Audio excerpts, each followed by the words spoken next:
one of the most craziest thing I had to wrap my brain around was, especially, this past like maybe 5 years, I guess, is that sometimes black people can be the most racist to their own people. Like it's weird. It's like if I hear, and this is just a scenario, if a white person came to me and was like, "Hey, Jerome, you are a N-word," that would hurt my feelings.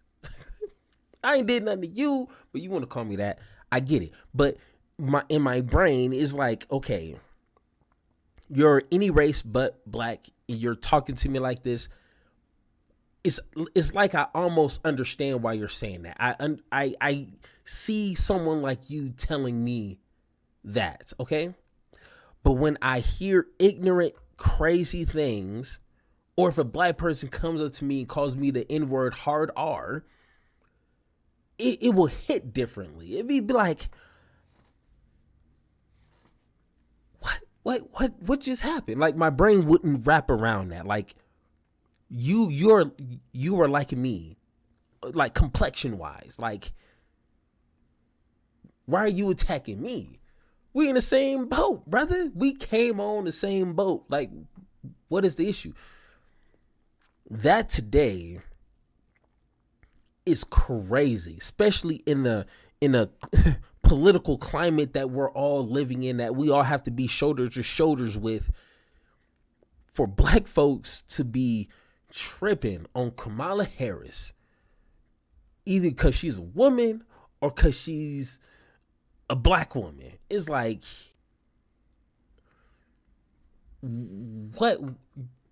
Please pick up a book, read some history, and understand all that it took to even get to this position, to where not only another black individual has a chance to be president, it's a black woman that has a chance to be like, dude, like not trying to, like, play the race card or like, but that's a testament to the achievements that we conquered here in America, right? Like, we should be happy for that. And if you don't like her, because of her policies or what she has done as a prosecutor or whatever, but because she's black or because she's a woman, I almost kind of want to slap the hell out of you. Like, I need you to just stand right there and to just let me wind all the way back here and just hit you with one. Because that is, I don't want to say some words because YouTube is going to look at me and kind of, I'm going to get in trouble. But let's go ahead and listen to D.L. Hughley, one of my favorite people of all time. Okay, let's listen to what he has to say. In effect, rump shaker. So I think nobody should expect all of us to have the same experiences, same mindset, the same dreams, goals, ideas.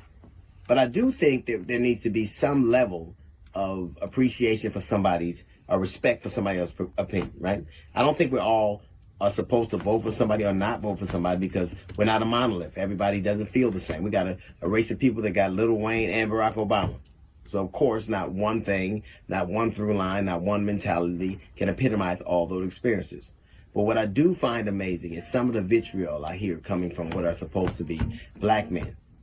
And even some, like, I guess there's a campaign going from black women going, "We are not with her."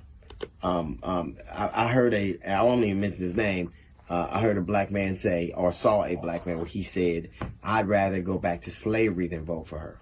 I won't do the honor of the honor of saying his name because I think it's just so atrocious. I won't have that conversation. I've had dear friends of mine say things to me I have to get off the phone for. It's amazing how all these people will talk about you got to marry a black woman, but you won't vote for one. So I can understand people having a different ideological mindset. I can understand people having a different political agenda. What I do not understand is the hatred and the vitriol. How you can summon up such hate but somebody that you likely have never known or will never know. But the hatred you feel for her, I can understand. I'm not voting for her. I can understand. I don't agree with her. I can understand all that. Where do you work up hate that you spew out into the zeitgeist for people to glom on and to see? When did that become a thing? There are a lot of people I dislike. A lot of people I disagree with politically. Hate them? No, I do hate Donald Trump, but that's not the same thing. I think he's done things to deserve my ire. But a person that you are that has never and saying some of the most unreasonable things about who she's married to and what color she is and what you believe and misquoting her record and all of that leads to a level of hate. Like somebody actually saying you'd rather be slaves and vote for. That's insane to me. Wow. And we are entitled to say whatever we want. That is the cost of freedom of speech. You can say and act and type out and have all this Xbox and do whatever you want. I just do not understand for the life of me where you got that level of hate from. Where you got that level of vitriol from.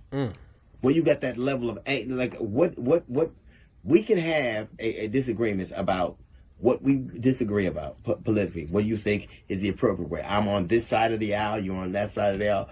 When did it get so cool to call somebody names and be so vitriolic about an election that most likely your ass ain't gonna vote in anyway? When did it become so bad that you would actually say out of your mouth, you'd rather be a slave than vote for this woman? There's something going on here, and it exposes a lot of people's mindsets. And Jasmine and I have had these conversations before, and I never really wanted to accept it. I thought that was just something that she would say or that I would hear people say. When did you start to have this level of disrespect and hatred for somebody like that? Particularly a black woman. I just don't understand it. I do not understand what happened in your mindset that made you think that it's okay to say and do, so you're not going to vote for her, so you don't agree with her. But names and hatred, I don't understand. What's in a name? What's in a name says everything about you. That's a little note from the GED section. Got the Jazz Report coming up in 15 minutes. It's the deal. Bars. Okay, let's close this out here. So, a few things. One, I've done plenty of videos, as you guys know, about Candace Owens and other black folks that seem to like have this level of discomfort in their own skin. And my only guess would be if a black individual, man or woman, doesn't like Kamala Harris because of her policies, because what she stands for, what she's done as a prosecutor, yada, yada, yada, I get it. Cool. Let's have that conversation. But if your only argument is she's a woman or she's black or both, because you could be a black woman, and that's like the foundation of your argument, and you black yourself, you blacker than me, you don't love yourself. That's simple. Like, unless you could tell me otherwise. But I thought about it, and my only conclusion could be you don't love yourself, or you disdain people in your life, your mom, your dad, so much to where you project your hate for your parents or your cousins or your brother, sister, auntie, uncle, and you put that on everybody else who fits that description. Black women, hey, my mom treated me like this, so I don't like all black women. Or my daddy treated me like this, so all black men are like this. That is my only conclusion. Two, every time I spoke about Candace Owens, it wasn't, oh, she's a stupid black woman. No, I would break down the stupidity of her conversations. I would break it down like a fraction and be like, now you understand why I don't like a Candace Owens. You see how that works? Because I love myself. That simple.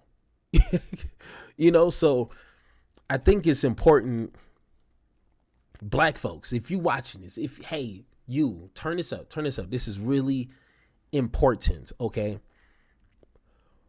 You cannot, you can. Okay, let me rewind, because you can do what you want. If you want to be that idiot that everyone is pointing at saying you don't like yourself, you don't love yourself, hey, then that's you. Go ahead. Power to you, brother or sister. But if you are somewhat responsible, if you have somewhat of an intellectual integrity and you have a little moral honesty in you, and you're critiquing somebody, especially a person of color, please have something substantive to have in a conversation on why you don't like that person. Because self-hate is a real thing. That's simple. And it's no way getting around it. People have been hating themselves forever. You know what I'm saying? But I think there's a lot of strong black people out there. There's enough. There's a lot of us. And we just need to find a way to drown out the ignorant folks. Those who say, I'd rather go back to slavery than to vote for Kamala Harris or a black woman and have no subsidy. You don't understand slavery and how that was operated. You must not understand. I mean, I don't like Donald Trump, but I would rather vote for Donald Trump than go back to slavery, which, I mean, kind of sounds like a, you know, kind of jumping on that same boat, but you understand the comparison. Voting for Trump is not going to be as detrimental as literally going back to slavery. Now, I think voting for Trump could lead a road going back to slavery, but that's a whole nother conversation. But you see what I'm saying? So once again, if you guys, thank you for watching. If you have any, rebuttal or anything I said incorrectly in this video, drop a comment down below and let's have that fruitful, substantive conversation. And like always, power to you, power to me, power to the people, power to the pod. That still sounds a little corny, but I'm going to stick to it.